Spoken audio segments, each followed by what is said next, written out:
कहानी है जिसने आजादी को अपने अस्तित्व का हिस्सा बना लिया था। चंद्रशेखर आजाद। 1919 का समय था।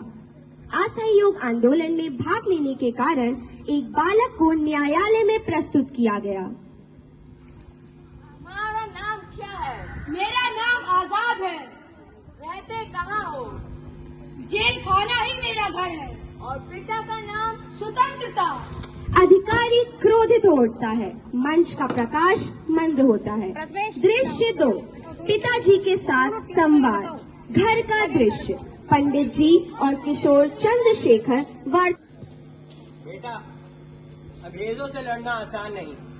तुमने अदालत में जो कहा, लोग उससे तुम्हें पागल कहेंगे। पिताजी, अगर मैं चुप रहा तो जिंदगी भर गुलाम रहूंगा। मुझे अपने नाम की कीमत पता है। मैं आजाद हूँ और मरते दम तक इस नाम को निभाऊंगा। तो फिर अब याद रखना बेटा, अब ये जंग आसान नहीं होगी। जी पिताजी। प्रकाश मंद होता है। दृश्य 3, क्रांति की योजना।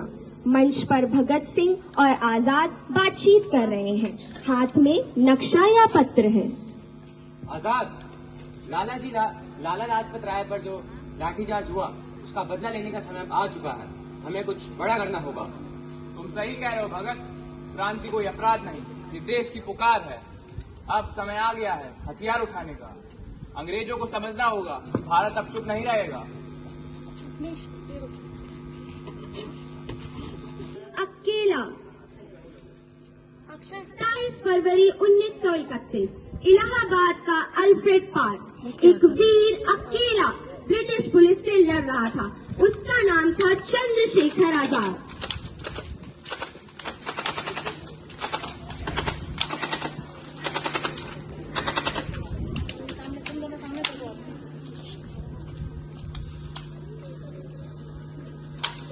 मैंने प्रण लिया था कि अगर मेरी आत्मा पकड़ी गई, मैंने प्रण लिया था कि अगर मैं जिंदा पकड़ा गया तो मेरी आत्मा भी मर जाएगी। मैं आजाद था, आजाद हूँ और आजाद ही मरूंगा। वह खुद पर पिस्तौल तानते हैं। प्रकाश मंद होता है। चंद्रशेखर आजाद चले गए, लेकिन हमें यह सिखा गए कि स्वतंत्रता कोई उपहार नहीं, बल्कि संघर्ष से मिलने वाला अधिकार है। उनके साहस, बलिदान और विचारों को हम शत शत नमन करते हैं। वंदे भारत माता की, भारत माता की, भारत माता की।